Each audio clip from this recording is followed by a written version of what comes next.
పూరా లోకల్. నమస్తే, welcome to పూరా లోకల్. త్వరలో తెలంగాణ రాష్ట్రంలో స్థానిక సంస్థల ఎన్నికలు జరగబోతున్నాయి.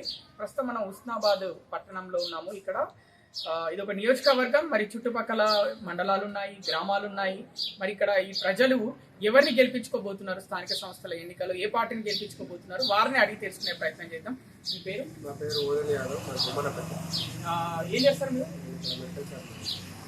మరి ఈసారి ఈ ఎన్నికల్లో ఏ పార్టీ గెలుస్తుందని మీరు అనుకుంటున్నారు? ఎక్కువ స్థానాలు ఎంపీటీసీ అయినా సర్పంచ్ అయినా ఈ స్థానిక సంస్థల ఎన్నికలు ప్రజలు అభివృద్ధి చేస్తే అంటే ఆ పార్టీకి ఓటేస్తారు అంటున్నారా? ఆ పార్టీ ప్రజలు అభివృద్ధి అభివృద్ధి చేసే వారికి మరి ఆలస్యం ఏమైనా అనుకుంటున్నారా ఈ స్థానిక సంస్థల ఎన్నికలు? 7 సంవత్సరాల ఆలస్యం అవుతుంది. ఆలస్యం కావడం వల్ల గ్రామాలలో అభివృద్ధి పెరుగుతుంది. ఎలక్షన్ లేట్ చేయడం వల్ల కూడా ప్రజలు బాగా ఇబ్బంది పడుతుంది. సర్పంచ్ ఎన్నికలు ఇదివరకు పెడితే చాలా బాగుండేదని అభిప్రాయం. ఈ ఎన్నికల్లో జెడ్పీటీసీ, ఎంపీటీసీ, సర్పంచ్ ఎన్నికల్లో పైసలు ఎవరు ఎక్కువ వంచితే వాళ్ళకే ఓట్లు వేస్తారు అని అంటున్నారు. నిజమేనా? అది అంతవరకు చాలా తప్పు అండి. అభివృద్ధి అనేది పైసలు పెడితే నడిచేది కాదు.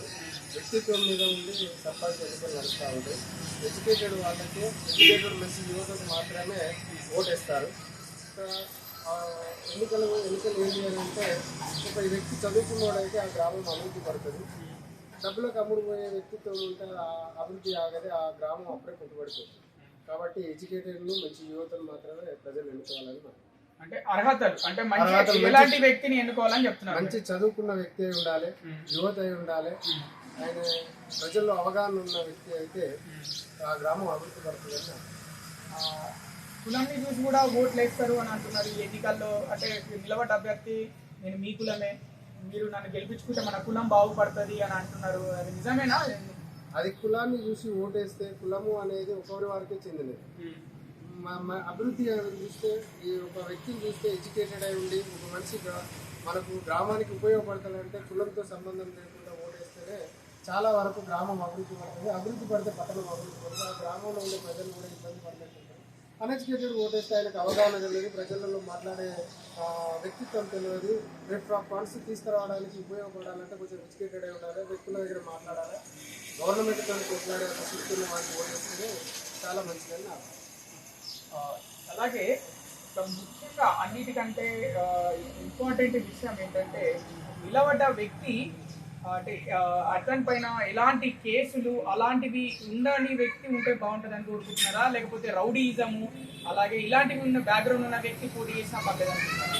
మంచి వ్యక్తి అయి ఉండాలి, రైతు కుటుంబం నుండి వచ్చిన వ్యక్తి ఉండాలి, అందరితో ఆదర్శవంతంగా ఉండాలి. ఏ కేసులు ఉన్నా రౌడీయిజంలో ప్రజలు నష్టపోతారు. ఎందుకంటే ఆయన గెలిచిన తర్వాత ఆయన ఇంటికే పరిమితం చేస్తాడు. ప్రజల కష్టాలను తెలుసుకొని ఒక రైతు కుటుంబం నుండి వచ్చిన వ్యక్తి అయితే ప్రజలను ఏ విధంగా ఆదుకోవాలి, కష్టాన్ని ఏ విధంగా నెరవేర్చుకోవాలి, ఆపత్తికి ఎలా చూసుకోవాలనే వ్యక్తిత్వం గలవాడైతే గ్రామాన్ని చాలా కట్టికి రెప్పలాగా చూసుకుంటాడు.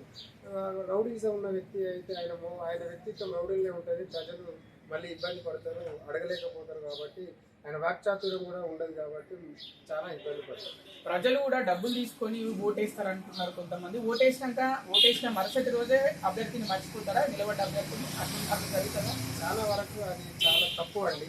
ప్రజలు డబ్బు తీసుకొని ఓట్లు వేయడం అనేది అది చాలా తప్పు. ఎందుకంటే ప్రజలు డబ్బు తీసుకొని ఓటేసే స్థితిలో లేరు. వ్యక్తిని ఇతను మనకు అవసరానికి ఎక్కడికి వస్తాడా, రేపు పని చేయగలుగుతాడా అనే ఆలోచనలో మాత్రమే ఉన్నాం తప్ప ఓటు తీసుకొని డబ్బులు వేసుకునే స్థితిలో ఈ రోజుల్లో ఎవరైనా డబ్బులు తీసుకొని ఓటేస్తే అది వాళ్ళ మూర్ఖత్వం ఉన్నది. ఈ రోజులలో ఏంటంటే డబ్బు కోసం ఓటేసే వ్యక్తిత్వంగా చాలా వరకు లేరు. ఈరోజు సమాజం చాలా తెలివికల్లగా అయిపోయింది. డబ్బులు వంచుతారు, డబ్బులు ఇస్తాడు, ఈరోజు రేపు మన దగ్గరనే లాగుతాడు అనే కాన్సెప్ట్ ప్రజలలో బాగా ఉంది. డబ్బులు ఇస్తాడు, మళ్ళీ డబ్బులు తీసుకుంటాడు. డబ్బులు ఇచ్చే వరకు ఈ రోజులలో ఓట్లు ఇవ్వరు. కానీ మనిషిని అతని యొక్క వ్యక్తిగతాన్ని రేపు మనకు ఉపయోగపడతాడని మాత్రం ఖచ్చితంగా ప్రజలు అప్డేట్ చేస్తూ ఉంటారు. ఖచ్చితంగా మంచి వారిని సెలక్షన్ చేసుకుంటే అది చాలా వరకు ప్రజలకు కూడా ఉపయోగపడుతుంది. స్థానిక ఎన్నికల్లో ఎప్పుడు సర్పంచ్ ఎన్నికలు ముందు జరుగుతాయి, తర్వాత జెడ్పీటీసీ జరుగుతాయి. కానీ ఈసారి జెడ్పీటీసీ, ఎంపీటీసీ ముందు జరిగి సర్పంచ్ ఎన్నికలు తర్వాత జరగబోతున్నాయని షెడ్యూల్ వచ్చింది. ఎట్లా చూస్తారు? సర్పంచ్ ఎన్నికలు పెడితేనే ఆ గ్రామంలో ఉండే వ్యక్తి రేపు మంచి వారిని ఎన్నుకోగలిగేది. కానీ ఈసారి గవర్నమెంట్ 2 విధాలుగా కొంచెం ఉల్టా పుల్టాగా పెట్టడం వల్ల ప్రజలు కొంచెము కన్ఫ్యూజ్లో పడతారు. ఎందుకంటే పైనుండి ఎవరిని ఎన్నుకోవాలి, కింది ఏ వ్యక్తి అయితే ఉంటారో, పైన అట్లా ఎన్నుకోవడం వల్ల కిందిలో ఉండే ఆ అధికార బలంతో ఎవరైతే గెలుస్తారో వాళ్ళు కింద ఉన్న వ్యక్తిని మావాడే ఉండాలనే ఒక కాన్సెప్ట్ ప్రజల్లో ముదిరిపోతుంది. కింది నుండి పైకి పోతే మంచి పరిపాలన, మంచి నాయకులు వచ్చే అవకాశం ఉంటుంది. సరే ఈసారి గవర్నమెంట్ అట్లా చేంజ్ చేసింది, దానికి మనం చూడలేదు. వాళ్ళ అభిప్రాయం